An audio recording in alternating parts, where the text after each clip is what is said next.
Hai Belover, selamat datang kembali. Semoga kalian sehat terus ya. Di video kali ini, Bitun mau lanjutin lagi dari film How to Train Your Dragon yang keempat. Film ini disutradarai oleh Tim Johnson di United States pada tahun 2019.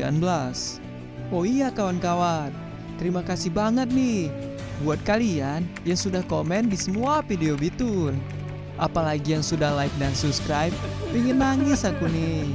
Nah, buat kalian yang belum nonton episode sebelumnya, bisa klik link deskripsi di bawah atau klik link di atas.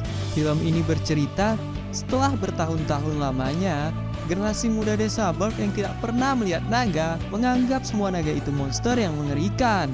Sehingga Hiccup harus mematahkan semua keyakinan anak-anak itu.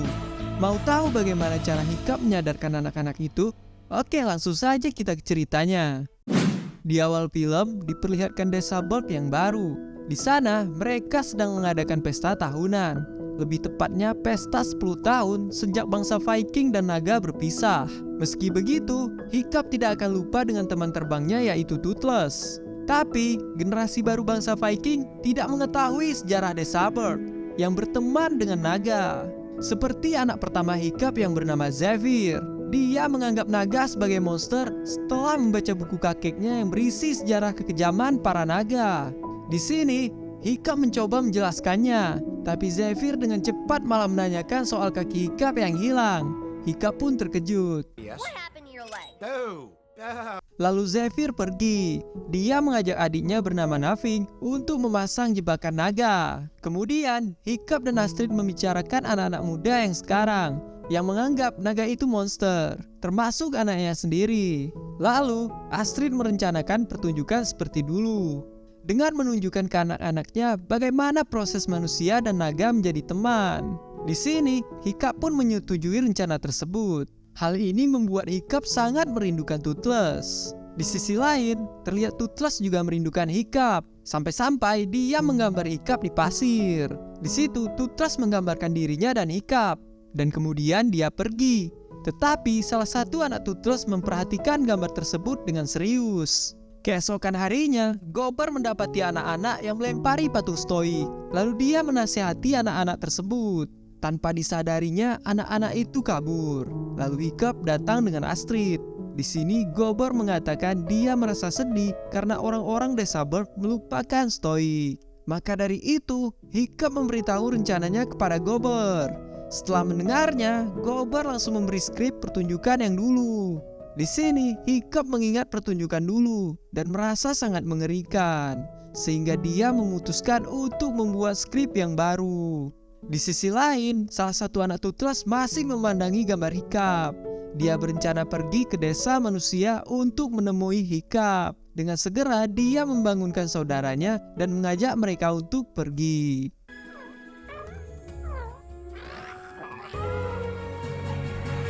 Besoknya, terlihat Hiccup yang berusaha membuat kostum Toothless untuk pertunjukan agar Zephyr menyukai Toothless.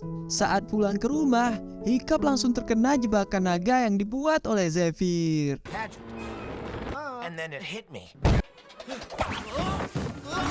Di sisi lain, Toothless dan Light Fury menyadari anak-anaknya hilang dan langsung mencarinya. Keesokan harinya, Hiccup mengadakan audisi untuk memerankan sosok stoik ayahnya. Nah, dari semua peserta, hanya Peacelake lah yang sangat mirip. Tapi di sini, Gobber sendiri malah ingin memerankan stoik. Namun sayangnya, dia selalu menangis saat berperan.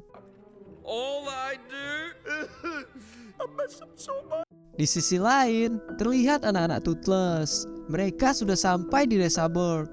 Mereka dengan diam-diam masuk ke dalam desa. Salah satu anak Toothless melihat Hiccup dan hampir menghampirinya.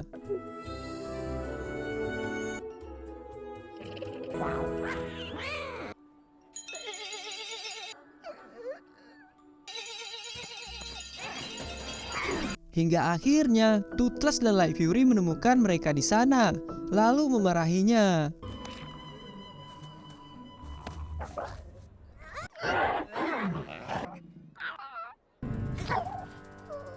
Dengan tempo yang bersamaan, acara pertunjukan pun dimulai.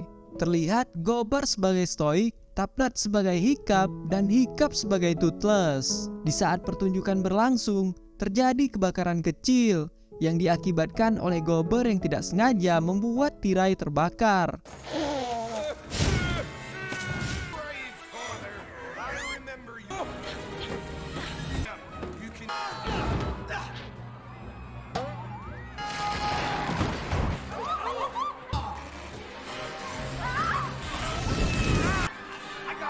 Kemudian Hiccup yang tertutup kostum terjatuh ke jurang. Melihat Hiccup yang dalam bahaya, Toothless langsung menyelamatkannya.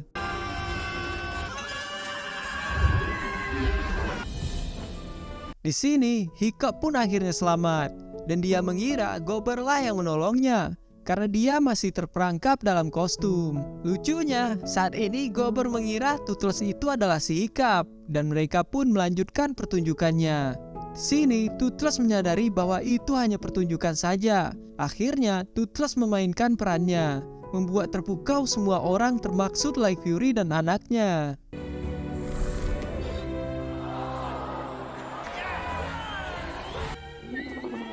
Akhirnya, pertunjukan itu berjalan sesuai harapan, agar para anak-anak tahu bahwa mereka berteman dengan para naga.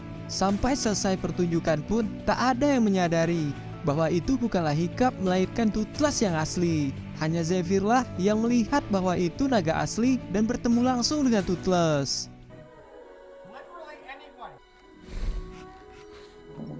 Akhirnya, Toothless dan keluarganya pun pergi. Zephyr masih terkagum-kagum melihat seekor naga dan menceritakan semuanya ke Hiccup. Namun, di sini Hiccup terlihat bingung. Singkat cerita, Hiccup merasa senang melihat semua anak-anak berubah jadi menyukai naga, termasuk anaknya sendiri. Dan sekarang Patul Stoik menjadi dikagumi anak-anak di desa. Di saat mereka semua pulang ke rumah, mereka kaget saat melihat cahaya hijau yang berasal dari Light Fury dan melihat mangkok yang berisi ikan telah habis. Hiccup langsung menyadari bahwa itu adalah ulah Toothless dan dia dengan cepat pergi keluar. Dan ternyata benar, dia melihat Toothless terbang bersama keluarganya. Lalu Hiccup menyadari orang yang selama ini dia cintai selalu berada di dekatnya. Di akhir film, terlihat keluarga Hiccup dan keluarga Toothless terbang bersama. Dan akhirnya, film pun selesai dengan penuh bahagia. Seru banget ya guys. Tadinya, para anak-anak desa Berg yang menganggap naga sebagai monster akhirnya menyukainya. Buat kalian yang suka filmnya, jangan lupa di subscribe dan di like. Tolong bantu Bitun agar semangat upload tiap minggunya. Dan jangan lupa komen di bawah film apa yang ingin Bitun bawakan untuk kalian minggu depannya. Oke, saya Bitun undur diri. Bye-bye my friends.